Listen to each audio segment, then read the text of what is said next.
Всем добрый день!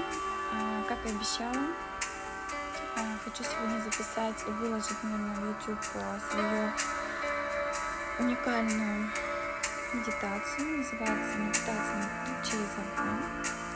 Эту практику можно использовать в нескольких случаях. Например, когда первое — это отношения, второе — это проблемы на работе с начальником или с начальницей, близкие, родители, родственники, все те люди, с которыми мы часто взаимодействуем и с которыми у нас бывают какие-то сложности, непонятные ситуации. Смысл медитации заключается в следующем.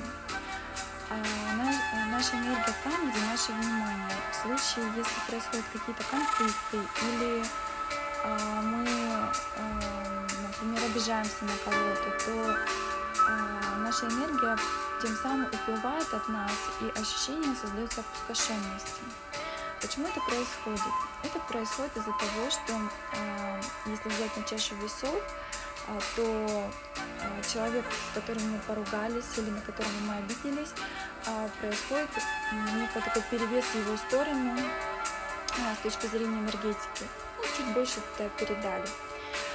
Для чего делать эту практику необходимо? Для того, чтобы чувствовать себя более наполненной, более счастливой, более открытой к миру, больше чувствовать и ощущать этот мир.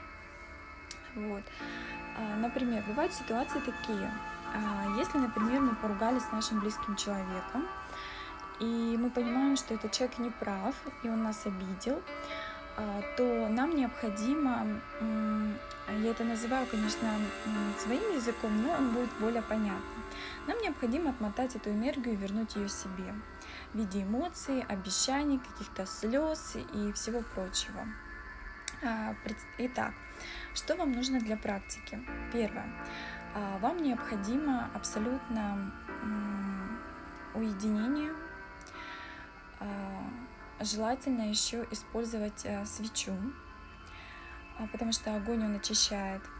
Второе. Нам необходим человек, образ человека, которого, например, мы хотим вернуть свою энергию от этого человека. Далее.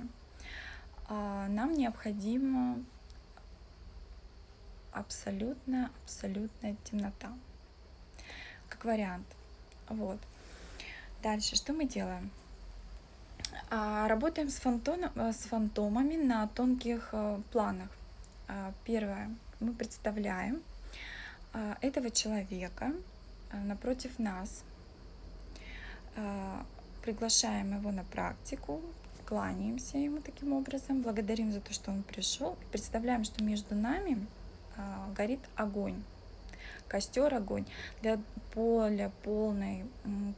полного погружения в практику можно поставить шум костра. Я часто так делаю и рекомендую всем на YouTube набрать или запись сделать себе для более удобства. Дальше мы представляем, что этот человек находится напротив нас. И представляем, что между вами горит костер. И из этого человека начинает выходить энергия. Энергия, дым, он может быть разных цветов, он может быть красный, розовый, синий, все зависит от вашего восприятия. Вы пропускаете это облако дыма через костер и наматываете на себя таким круговым движением, как будто в кокон обращаетесь. Далее. Но так как мы с людьми взаимодействуем, то происходит, конечно же, следующий момент, как они нам дают энергию свою, любовь или какие-то эмоции или какие-то обещания. Часто эту практику применяют девушки, которым, например, мужчина пообещал, что он позвонит, напишет или заедет и пропадает. Мы эмоционируем, переживаем, не спим, не едим и, конечно же, тем самым сливаемся. Если такое есть, то человек вам что-то сказал, бывает же такое, что и много теплых слов тебе говорят, и какие-то комплименты, и признания, и обещания, то мы ему это все отдаем. Тем самым представляем, как из нас выходит огонь, через огонь, опять-таки облако дыма, тоже какого-то цвета определенного, проходит через огонь и возвращается к этому человеку. Таким образом, получается такой некий круг, замкнутый, с помощью которого между нами происходит обмен. Мы забираем свое и отдаем человеку его, потому что человеку тоже необходимо, чтобы он этим пользовался, да, там, в последующем. Во время практики часто возникают какие-то картинки и образы. Ну, то есть, например, нам кажется, что человек как-то поменял форму, позу, какие-то эмоции изображает или что-то пытается нам сказать. Бывает такое, что мы наблюдаем, что там он что-то нам как-то, он начинает нервничать, то это совершенно нормально, это так происходит на тонком плане, визуализация, вот. И не стоит на это обращать внимание, просто продолжайте делать практику. В какой-то момент у вас появится чувство, что вы наполнились, вот как будто бы полный сосуд, он прям налился. И непосредственно уже, когда, завершая практику, вы представляете, как между вами прекращает гореть огонь, вы благодарите своего фантома, и если вы хотите полностью избавиться от человека, каким образом? То есть чтобы он вас не беспокоил больше, чтобы он вам не писал, не звонил, там, не писала, не звонила, да, мы его поднимаем зрительно и отправляем за линию горизонта. Ну, просто поднимаем и как бы прощаемся с ним.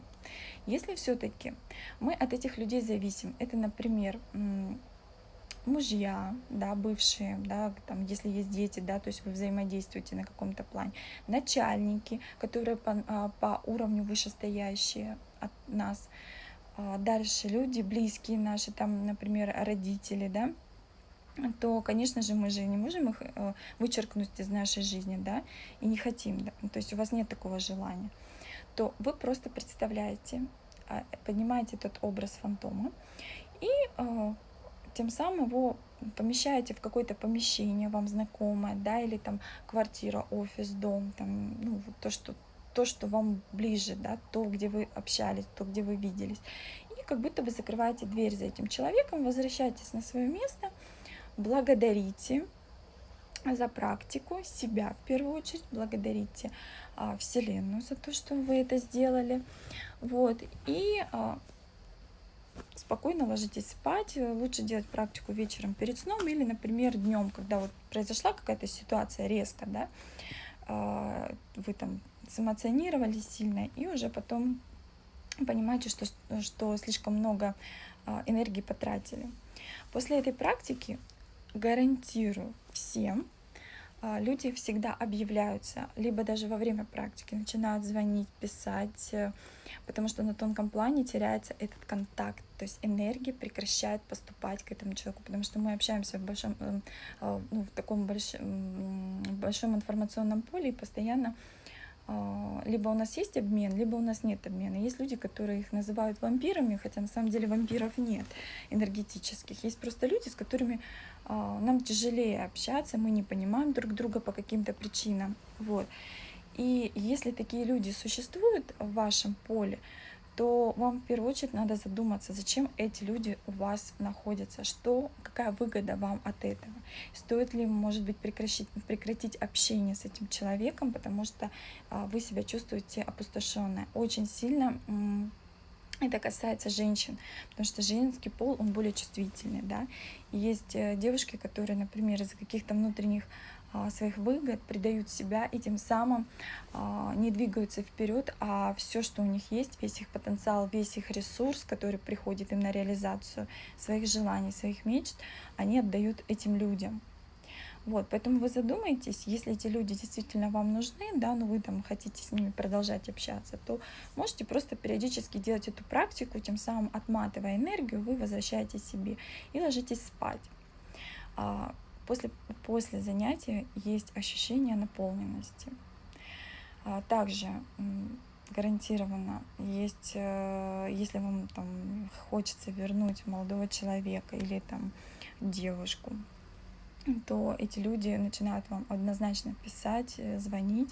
То есть это некий такой лайфхак, которым я пользовалась много времени, когда, например, работала, где начальница там была очень строгая, и она постоянно ко мне придиралась необоснованно. Вот, тем самым вы, оставаясь при этом на работе, но вы не эмоционируете больше, вы начинаете это отслеживать. Вот, поэтому я всем желаю хороших занятий. И возникнут вопросы, если как проводить еще раз практику, я обязательно дам описание. Вот. А сейчас под звуки природы наслаждайтесь, я наслаждаюсь. Вот. Шлю вам солнечный поцелуй и хорошего настроения. Пока!